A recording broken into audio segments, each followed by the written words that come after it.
Her husband slept while their phone rang at 4 a.m., a final call that would haunt him forever. The morning of September 11th, 2001, dawned in New York City with the familiar symphony of taxi horns and vendor calls, a precious normalcy that would soon be shattered forever. Among the millions going about their routines was Sneha Ann Phillip, a 31-year-old doctor whose disappearance would become one of the most haunting mysteries of that catastrophic day. With her dark eyes and quick smile, Sneha moved through life with the distinctive grace of someone who walked the line between healer and artist, her sketchpad never far from her medical charts.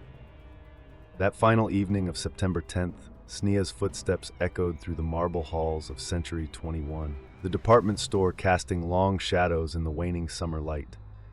Security cameras tracked her methodical movements as she selected lingerie and bed linens, mundane purchases that would later be scrutinized for meaning. Her long dark hair swayed gently as she moved between aisles, each frame of footage becoming more precious as hours ticked toward oblivion. Was she humming to herself, as friends said she often did while shopping? Did she pause to check her pager, thinking of patients who might need her care? As evening settled over Lower Manhattan, the streets outside her apartment building became a chiaroscuro of lamplight and shadow. Ron Lieberman, her husband, moved through their shared space with the comfortable absence of worry that marks a trusted partnership. Their kittens wound around his ankles as he prepared for bed, their mews a familiar soundtrack to Sneha's occasional late nights with friends. But as midnight approached and their bed remained half empty, the first thorns of worry began to pierce his calm. The next morning's horror erupted in fire and steel. The World Trade Center's collapse, sending a tsunami of ash and debris through the canyons of Lower Manhattan. Ron raced home through streets thick with panic and paper snow, his heart pounding with more than just exertion. Their apartment, just blocks from Ground Zero, stood in eerie stillness. The kittens had tracked ghostly paw prints through the fine gray dust that had seeped under the doorframe, each tiny imprint a stark reminder of life continuing in Sneha's absence. Her shopping bags were nowhere to be found, as if she and all traces of her final evening had vanished into the chaos that consumed the city. In the years that followed, Sneha's disappearance would become a dark mirror, reflecting both the monumental tragedy of 9/11 and the intimate horror of personal loss. Had she, as some suggested, run toward the burning towers, her physician's instincts driving her to help the wounded? Or had something more insidious claimed her in the vulnerable hours before the attacks, her fate obscured by the larger catastrophe? Ron's questions multiplied like shadows at dusk, each theory more heart-wrenching than the last. In the end, Sneha Ann Phillip's story became more than just another missing persons case. It became a testament to how personal tragedy can be both dwarfed and magnified by historic calamity. Her absence an echo that still reverberates through the chambers of memory and loss.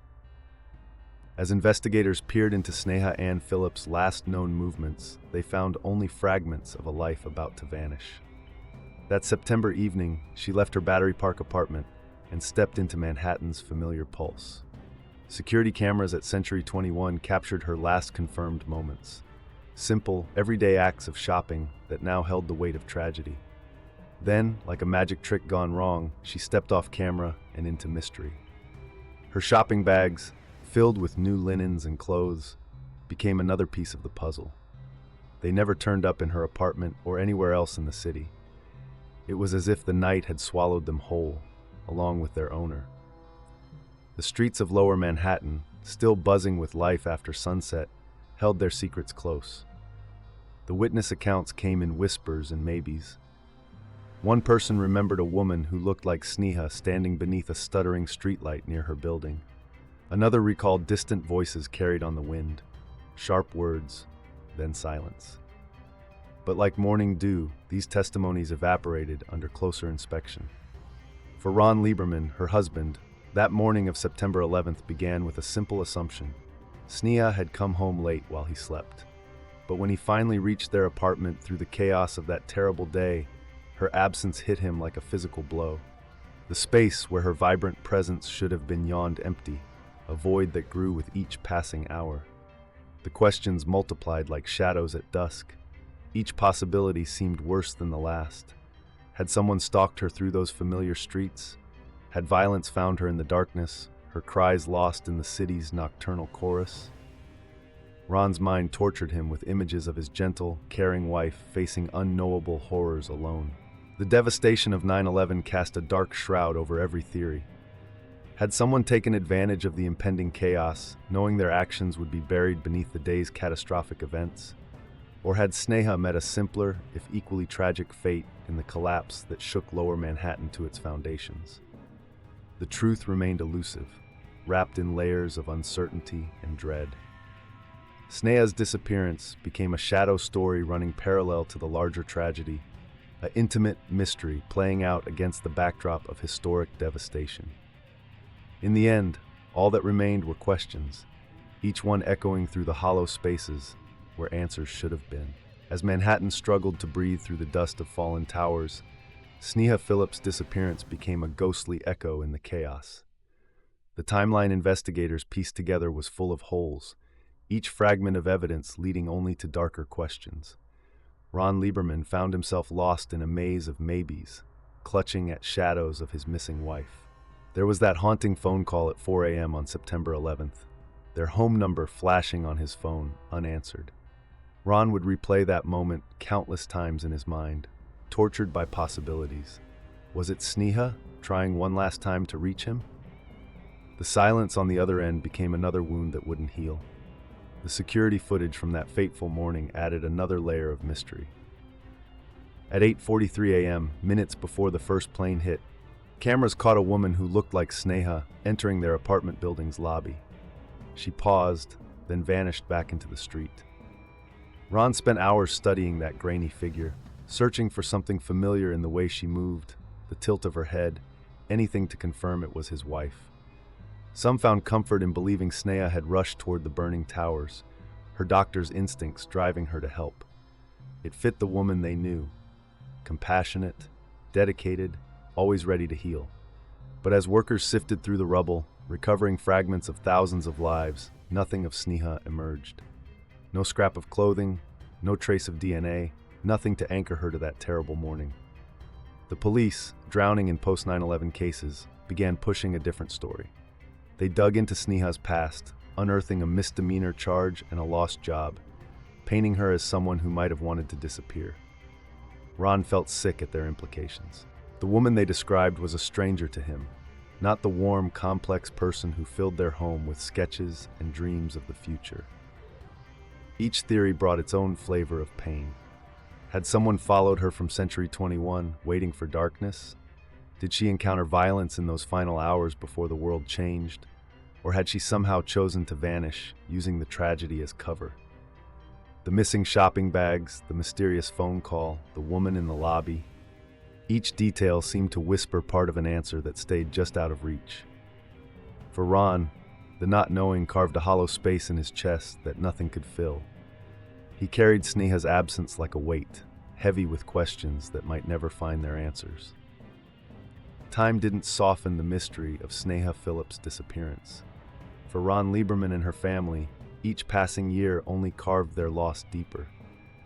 The shadow of 9/11 had woven her story into history's darkest chapter, but they refused to let the chaos of that day swallow her memory whole. They fought against those who tried to paint her as troubled, as someone who might have orchestrated her own vanishing. Such theories felt like wounds reopened, cruel distortions of the woman they knew. Sneha had been vibrant, complex, alive with purpose. Her art filled their apartment with color, her medical career driven by genuine compassion. Ron could still hear her laugh echoing through their home, see her bent over her sketchbook late at night.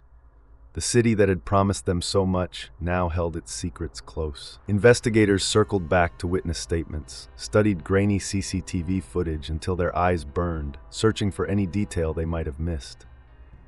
But Sneha had vanished completely.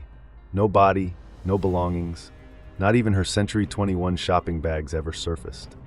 Each theory about her fate felt like a knife twisting. Had someone stalked her through those darkening streets? Had violence found her in some shadowed corner of Manhattan? In 2008, when officials finally restored Sneha's name to the list of 9/11 victims, her family felt a bittersweet victory. The ruling acknowledged her place in the tragedy, but answered none of their questions.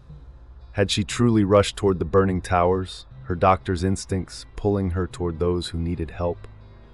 Or had something more sinister claimed her life in the hours before the first plane struck?